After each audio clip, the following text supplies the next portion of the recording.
एक छोटे से फार्म में एक प्यारी सी बत्तख की फैमिली रहती थी।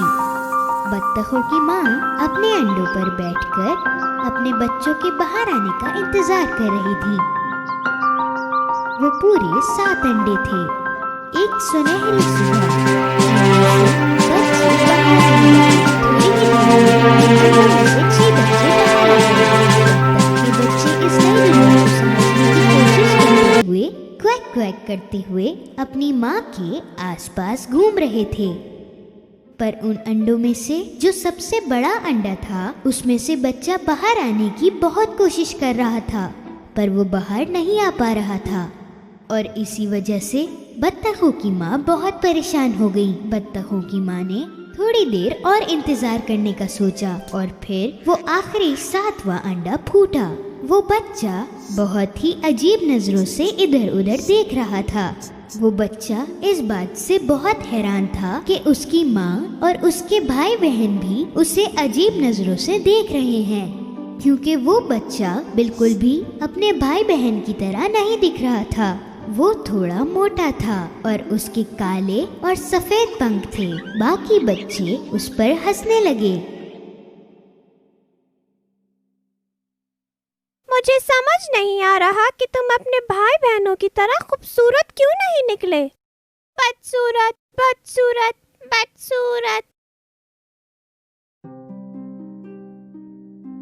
थोड़े ही दिनों बाद सारे बच्चे थोड़े बड़े होने लगे, पर ये बच्चा बाकी बच्चों के मुकाबले सबसे बड़ा लग रहा था और उसके पंखों के रंग भी अजीब लग रहे थे। तुम कितनी जल्दी बड़े हो गए और इतने अलग कैसे हो गए? वक्त गुजरता गया और वो बदसूरत बच्चा और भी अजीब और काला दिखने लगा। उसके कोई भाई बहन उसके साथ खेलने के लिए तैयार नहीं थे।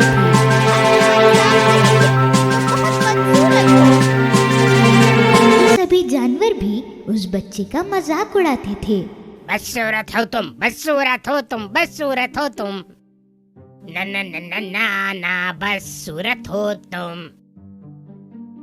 उसकी माँ उसे बचाने की काफी कोशिश करती थी। मेरे बेचारे बच्चे, तुम बाकियों से इतने अलग क्यों हो?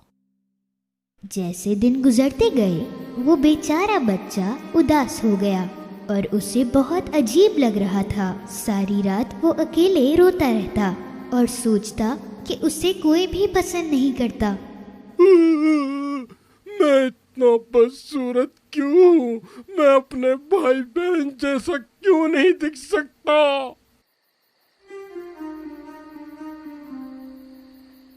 एक दिन कुछ शिकारी उस तालाब के किनारे आ पहुँचे जहाँ वो लोग रहते थे।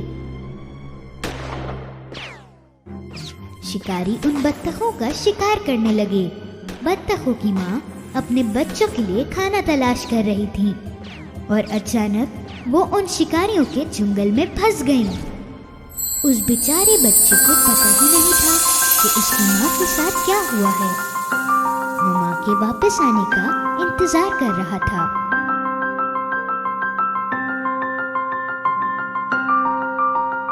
बेचारे को पता ही नहीं था कि वो क्या करे।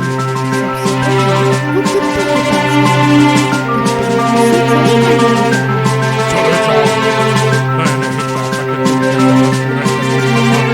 जब कोई देखे।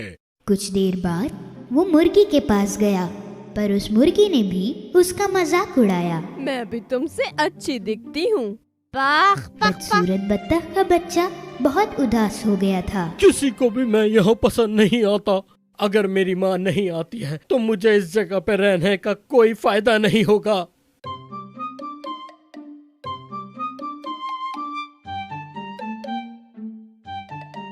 उसी सुबह वो बच्चा खेत छोड़कर चला गया।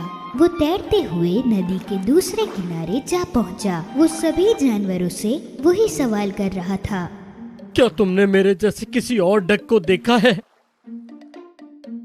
क्या तुमने किसी और डक को देखा है?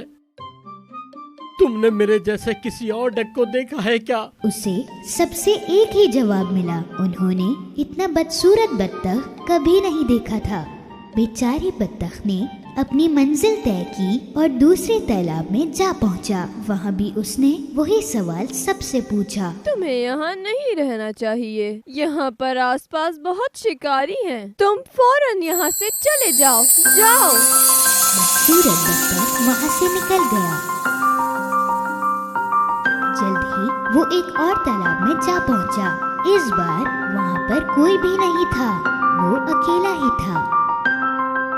अगर मैं किसी को पसंद नहीं हूँ तो मैं यहाँ क्यों रहता हूँ? सारी जिंदगी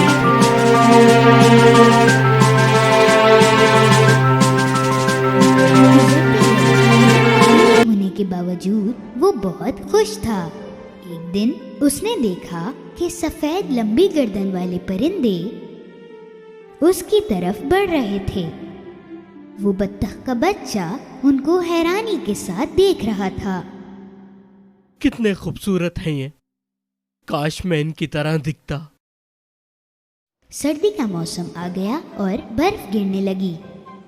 बदसूरत बत्तख के बच्चे को पहली बार बर्फ गिरने को देखकर बहुत खुशी हुई। खेलते हुए वो पूरा बर्फ से ढक गया। काफी बर्फ गिरने की वजह से उसे खाना ढूंढने में बहुत मुश्किल हो रही थी, इसलिए वो चलता ही जा रहा था खाने की तलाश में। वो सर्दी से कांप रहा था और वो थका हुआ भी था। एक किसान उसकी तरफ पहुंचा। किसान को उस पर तरस आया और उसने उसे अपना जैकेट दिया। बेचारे डक, तुम कितने ठंडे पड़ गए हो। मैं तुम्हें अपने साथ घर ले जाकर तुम्हारी देखभाल करूंगा तुम्हारे बड़े होने तक।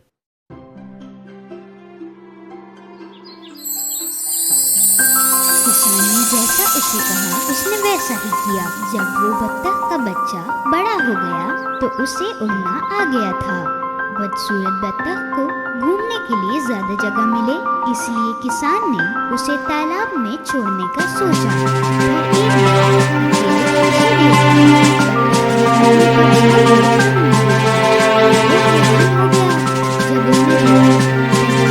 पर एक आपको पहचान ही नहीं पाया। उसे लगा कि उसके पीछे कोई और खड़ा है, इसलिए उसने अपने पंखों को खोला और उसने देखा कि उसकी परछाई भी वही कर रही थी। उसने अपनी गर्दन को भी हिलाना शुरू किया और वही उसने पानी में भी होते देखा। तब उसे ये यकीन हो गया कि वो कोई और नहीं बल्कि वो खुद है। ओह, मैं कितना बड़ा हो गया हूँ। मैं आसमान में उड़ते हुए परिंदों की तरह लग रहा हूँ। अब मैं घर जाता हूँ और सबको दिखाता हूँ। जब वो तालाब में तैरते हुए जा रहा था, रास्ते में उसे हंसों की फैमिली दिखी। क्योंकि वो अब उन लोगों में से ही एक था, उन्होंने उसे अपने साथ ले लिया। वो बदसूरत बत्तख का बच्चा अब उन हंसों के साथ खुशी खुशी जा रहा था।